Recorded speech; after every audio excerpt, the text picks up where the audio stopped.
y esto probablemente no se va a resolver ahora. Es una de las grandes interrogantes, o quizás la principal, que está relacionada con este fatal accidente. Tratar de establecer las condiciones en las que conducía el chofer del camión de gas. Porque las primeras diligencias lo que van a tratar de determinar es si el conductor manejaba o no a exceso de velocidad o si pudo haber sido algún otro factor que finalmente derivó en esta tragedia. Algo que replantea esta situación y que en el fondo hace pensar también cómo es posible que cargas peligrosas transiten y en horas punta por autopistas. El informe es de Fabián Sánchez. Una maniobra que desencadenó una tragedia. La gran pregunta que ronda en torno a este fatal accidente es saber qué intención tenía el conductor o bajo qué condiciones manejaba.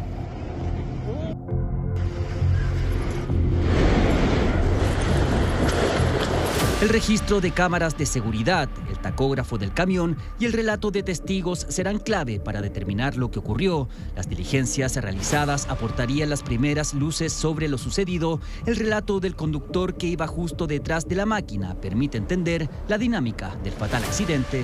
Él venía por la pista derecha, aproximadamente unos 100 metros de mí. Cuando va a tomar la curva, la carga se le desprende y se le carga hacia la parte izquierda. ¿Ya? Toda la Suelta. Yo creo... No, la carga que traía el bidón, el tubo de gas, se carga hacia la izquierda. La bombona. Claro, y este cae sobre las barras New Jersey. La carga se expandió y el choque de la máquina con otro camión que venía en sentido contrario provocó la explosión que se extendió por varios metros a la redonda. Entre los fallecidos está el conductor del camión de gas que viajaba desde un terminal de Quintero hacia la planta de la empresa ubicada en Maipú, un trayecto que se vio interrumpido en la salida de General Velázquez de la ruta 5 Norte. Las hipótesis, naturalmente, es determinar si hubo una infracción a las normas del tránsito por parte de uno o varios de los conductores. De acuerdo a las cámaras que se han obtenido, la responsabilidad estaría radicada en el chofer de un camión de la empresa Gasco, que pierde el control del vehículo, probablemente a exceso de velocidad, y causa un choque en cadena con un segundo vehículo mayor. La principal hipótesis es que el conductor habría conducido a exceso de velocidad, algo que deberá ser corroborado con los peritajes que ha realizado un equipo multidisciplinario de carabineros. Yo no vi un vehículo que haya sido imprudente con el camión, solamente vi tal vez un exceso de velocidad por parte del camión, porque la carga se fue desprendiendo paulatinamente, ¿ya? Esto pasó de la pista derecha a la pista izquierda y cayó sobre unas barras New Jersey. Una tragedia que hace repensar a si es adecuado que camiones con cargas peligrosas transiten a esa hora por autopistas. La norma establece ciertos tramos de horario para la circulación de este tipo de transportes en zonas industriales que van desde las 7:30 hasta las 10 de la mañana y entre las 18 y 20:30 horas. Está claro que el accidente ocurrió dentro del tramo horario, lo cual ilustra que no es una gran ventaja tener un horario. Yo eliminaría los tramos horarios en realidad, para evitar de que haya concentración de vehículos con cargas peligrosas, porque al restringirlo un par de horas, en el fondo tienen que pasar todos los vehículos de gas, de combustible, de ácidos, etcétera, en ese horario. Permitir tránsito en horarios de máxima congestión puede no ser consistente con el principio de reducción de exposición al riesgo colectivo. Lo ocurrido no es solamente un siniestro, es un evento que obliga a revisar si nuestras ventanas horarias están diseñadas para facilitar la logística o para proteger vidas. Además, la norma establece que la velocidad máxima de un camión son los 90 kilómetros por hora. El tacómetro instalado en la máquina siniestrada confirmará si hubo exceso de velocidad. Para los expertos, este hecho viene a replantear no solo los tramos horarios, sino que también el tipo de vehículo y la carga transportada. Algunos aconsejan seguir el modelo de otros países donde el traslado de cargas peligrosas no coincide con los horarios punta. Lo que hay que priorizar es que no exista una densidad, en este caso urbana, decir también si es un vehículo que va cargado o no, y también los tipos de sustancias que se transporta, porque ya sabemos que esta tragedia que ocurrió hoy, por el tipo de sustancia y por el lugar finalmente donde se ocurrió, generó este efecto cadena. Los informes de los peritos entregarán información crucial para determinar las causas del accidente. Para ello, el trabajo se extendería por varias horas, lo que tendrá suspendido, al menos hasta este viernes, el tránsito por el lugar de la tragedia. Urgente. Bueno, nosotros hemos estado conversando con Michel Delerve al margen de lo que vamos viendo en nuestras notas, ¿no? Y esta es una conversación que tuvimos, de hecho, previo a partir de la edición de Mega Noticias Prime. pero aquí es bastante capital, Michelle. ¿Por qué en Chile se permite que en horario punta, es decir, donde hay muchos vehículos, puedan transitar máquinas que trasladan cargas peligrosas? Quiero saber si en otros países esto está limitado, es muy común, es muy frecuente, y qué se puede hacer al respecto, porque evidentemente podría haber sido distinta el alcance y las consecuencias si es que esto hubiese ocurrido, por ejemplo, en un horario valle. Sí, y la verdad es que en Chile eso está limitado. La pregunta es dónde y en qué momento la autoridad desea limitarlo.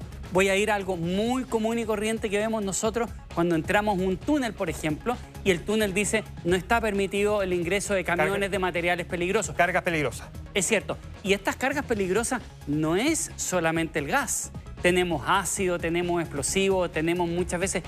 tenemos petróleo, tenemos muchos materiales que son básicamente peligrosos y por lo tanto la verdad es que aquí hay un tema de cuando la autoridad decide establecer una normativa, porque no es materia de ley, que restrinja los horarios y las vías.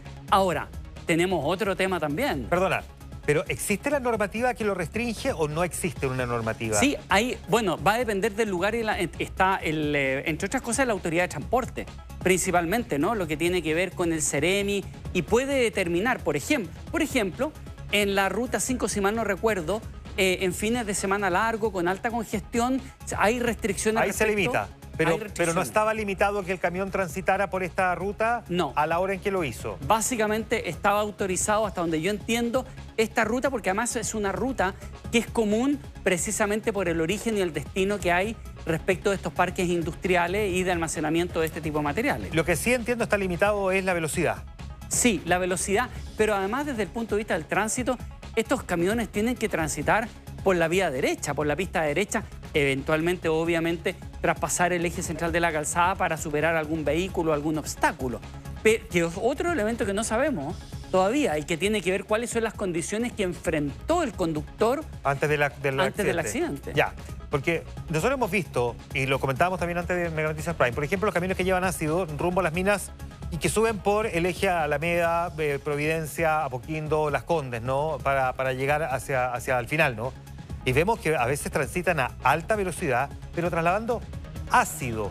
Uno se pregunta, ¿cómo es posible? O sea, donde hay paraderos de micro, o sea, un accidente podría provocar una catástrofe, digamos, de marca mayor.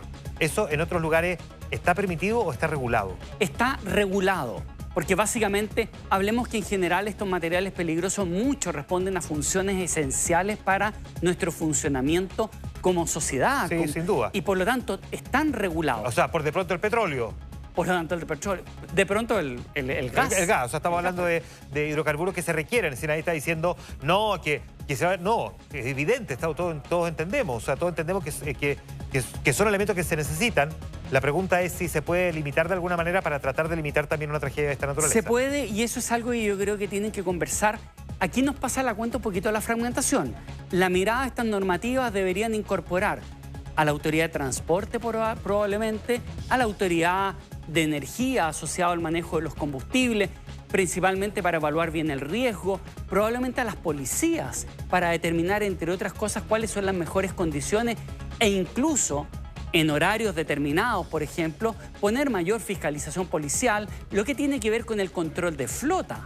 Es decir, cómo también la empresa se hace cargo de que las velocidades se cumplan, de que el conductor tenga los cursos adecuados, se cumplan esos cursos y esos cursos además sean obligatorios y además sean de una u otra manera repetitivos en el tiempo para instalar las competencias. Porque manejar un camión de ese tonelaje, pero además con ese tipo de carga, requiere de una destreza específica. Por lo tanto, conductores preparados para el tamaño de la empresa y desafíos que llevan por delante. Por ejemplo, no va a ser lo mismo un camión de estas características que va el gas a presión al interior que uno donde es, por ejemplo, de agua, un camión aljibe o un camión de combustible como petróleo, donde básicamente... O que lleva sacos de cemento. O sacos de cemento, donde entre otras cosas este tipo de camiones, por ejemplo, como el de gas, tiene el centro de gravedad muy alto y por lo tanto es más fácil que se vuelque. Entonces, la habilidad, la competencia profesional del conductor es clave.